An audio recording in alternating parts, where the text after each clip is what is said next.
Hello friend, मैं प्रकाश बरनवाल आपका स्वागत करता हूं आपके ऑनलाइन शिक्षण यूट्यूब चैनल पर।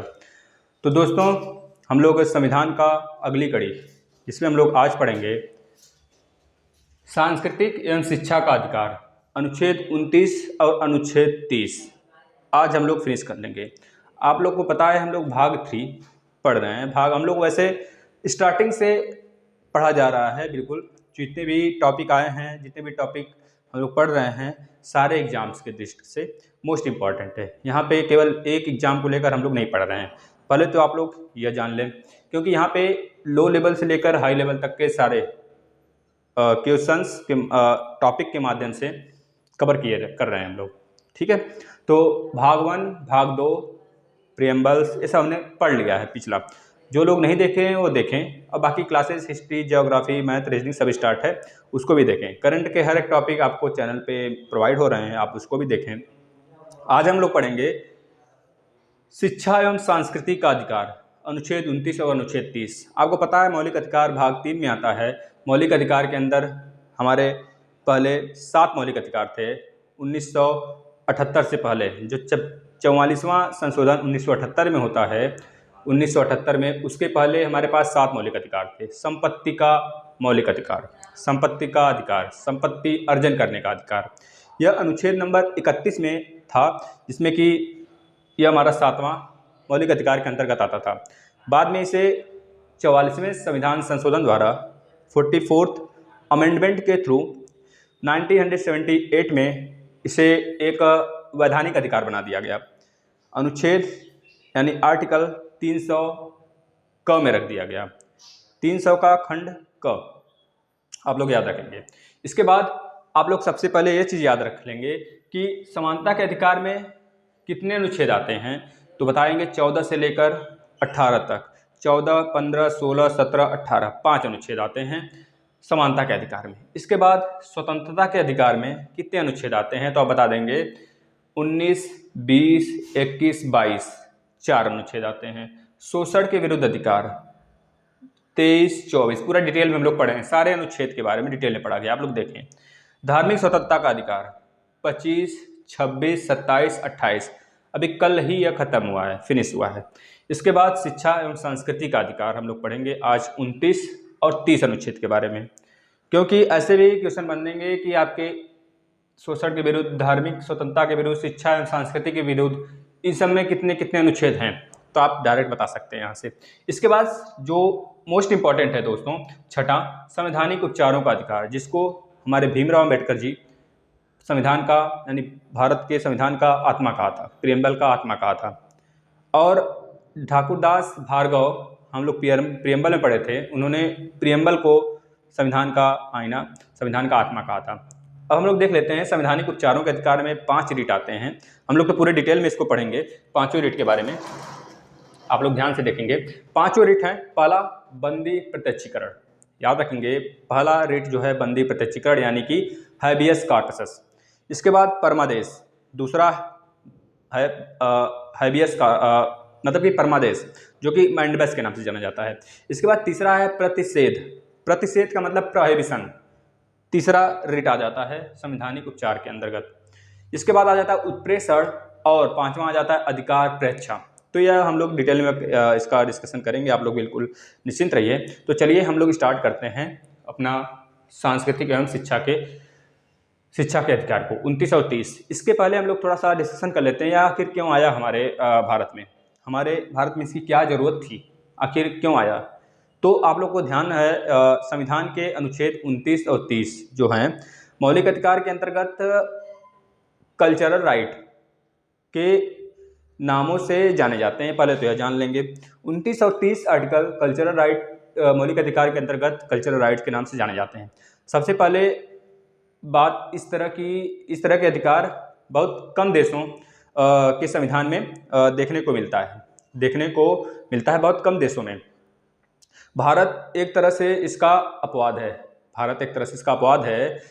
उस अपवाद है, उसका एक बहुत बड़ा कारण यह है कि भारत को आज से नहीं बल्कि कई सालों से भारत में अनेक जाति के, अनेक जनजाति के, अनेकों कास्ट के, अनेकों रिलीजियस संस्कृति को मानने वाले लोग रहते हैं, ठीक है।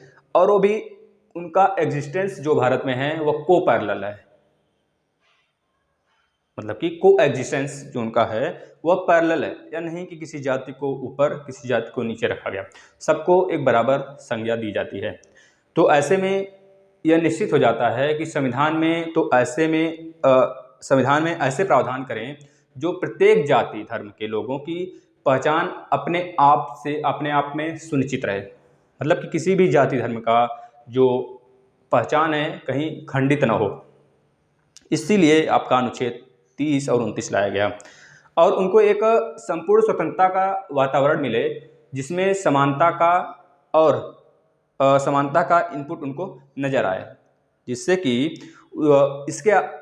इसका अगर पृष्ठभूमि अगर हम लोग देख लें तो शैक्षणिक और सांस्कृतिक वो भारत में दिए गए लोगों के इसी आर्टिकल में भारत के माइनॉरिटी हैं दोस्तों, माइनॉरिटी में आपका मुस्लिम, ईसाई, सिख, बौद्ध, पारसी और आपका जैन आ जाते हैं। ये अभी हम लोग डिस्कस करते हैं, इसमें माइनॉरिटी की भी बातें की गई हैं। आर्टिकल नंबर 29 और 30 क्यों लाया गया तो बता देंगे सीधा साधा। भारत का एक बहुसांस्कृतिक देश है, दूसरा सांस्कृतिक अल्पसंख्यक वर्गों के हितों के लिए लाया गया, तो दो कारण से यह लाया गया। तो चलिए हम आर्टिकल नंबर यानी कि दो कारण से लाया गया, यानी संप्रदाय को रोकने के लिए जो सांप्रदायिक दंगा सांप्रदायिक वाद होते हैं उनको रोकने के लिए, बहुसांस्कृतिकवाद का पोषण करने के लिए और सभी प्रकार के शैक्षणिक संस्थानों हो गए उसमें समानता के लिए आर्टिकल नंबर 29 और आर्टिकल नंबर 30 को लाया गया। तो चलिए हम लोग देख लेते हैं आर्टिकल नंबर 29 क्या कहता है। पहले ध्यान से सुनेंगे इसको और अच्छे से लिखते हुए चलेंगे, इस वजह से हम नोट कर दिए हैं यहाँ पे, नहीं तो हम इस तरह बोल भी सकते थे आपसे कि आप यह लिख लीजिए और आप लिख लेंगे। तो ऐसे में कुछ बच्चे हैं जो कि लिख नहीं पाते हैं, तो यहाँ पे लिखा हुआ है, आप चाहते हैं तो स्क्रीनशॉट ले लें और लास्ट तक बने रहें। देखिए आर्टिकल नंबर 29 यह कहता है अल्पसंख्यक वर्गों के हितों का संरक्षण हमारे आर्टिकल नंबर 29 में है, यह तो जान लें। पहला है भारत के राज्य क्षेत्र या उसके किसी भाग के निवासी कहीं पे भी निवास करते हो भारत में, चाहे दक्षिण भारत हो, चाहे नॉर्थ ईस्ट हो, चाहे नॉर्थ वाला हो, चाहे आपका गुजरात वाला इलाका हो, और इस तरह कहीं भी अगर वो निवास करते हैं अल्पसंख्यक या फिर कोई भी कास्ट के लोग, तो नागरिकों को अपनी विशेष भाषा, बोली, लिपि, संस्कृति को बनाए रखने का अपना अधिकार होगा। यानी कि रेस, कास्ट, रिलीजियस, इन सब को बनाए रखने का जो अधिकार दिया गया है, उसको संरक्षण करने का अधिकार है जो दिया गया है हमारे आर्टिकल नंबर 29 में दिया गया है। इसको आप लोग याद रखेंगे। राज्यों द्वारा पोषित या फिर सहायता प्राप्त किसी भी शिक्षा संस्थान में प्रवेश से किसी भी नागरिक को केवल धर्म, मूल वंश, जाति, भाषा या इनमें से किसी के आधार पर वंचित नहीं किया जा सकता।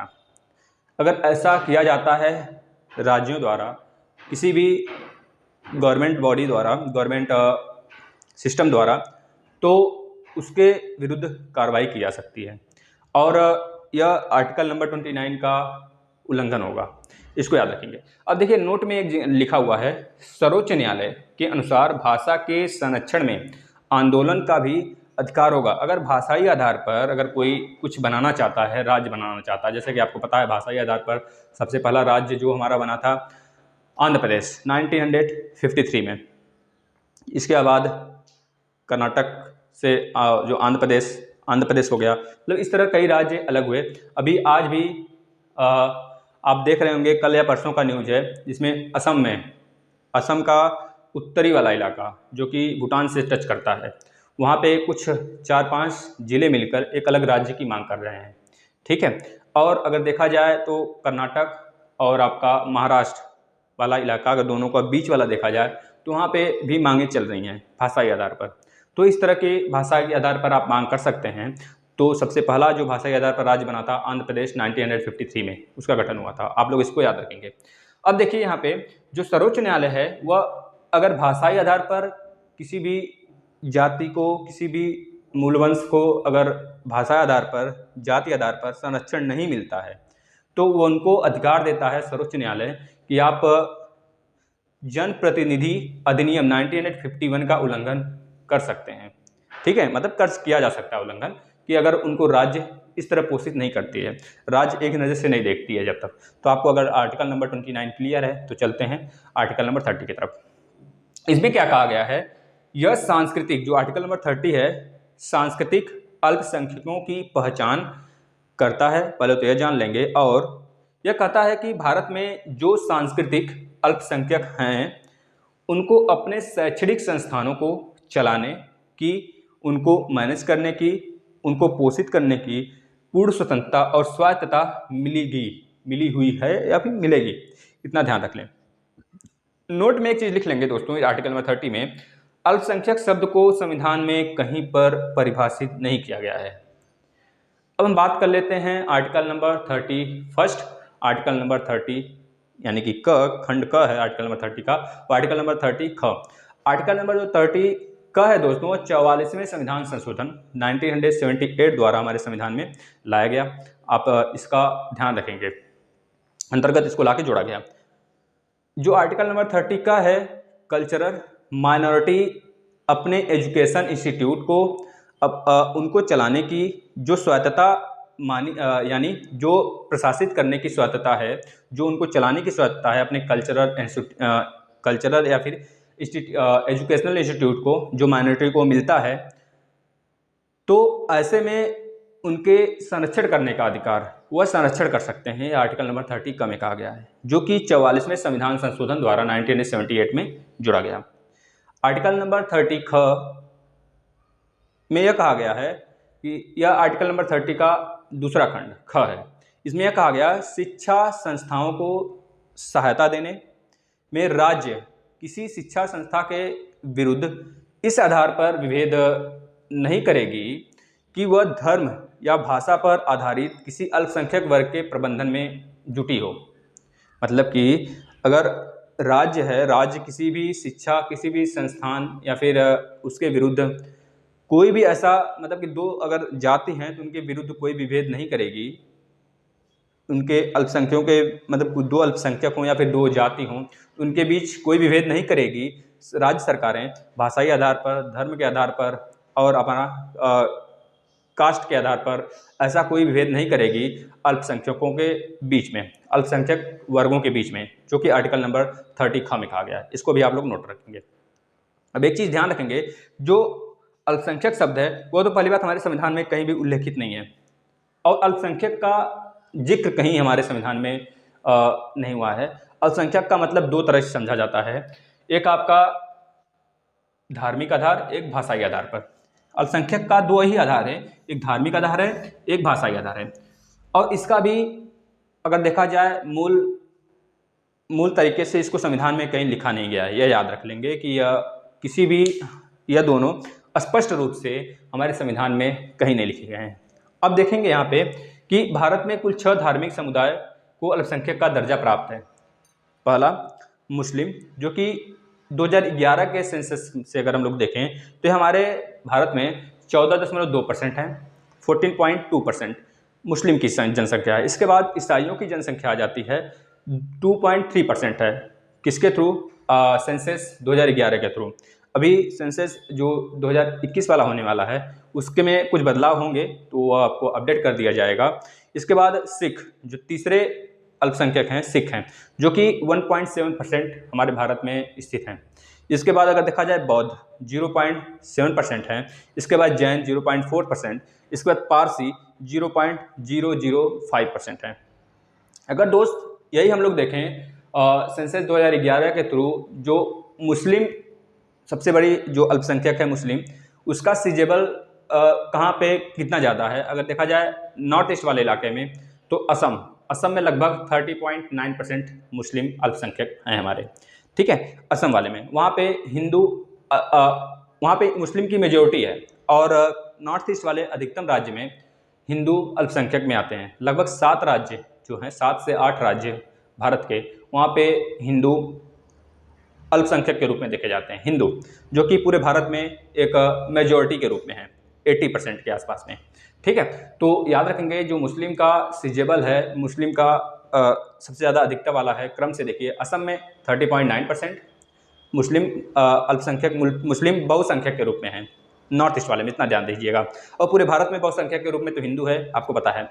वेस्ट बंगाल में इसके बाद 25.2% मुस्लिम संख्या है, और केरल में 24.7% मुस्लिम जनसंख्या है।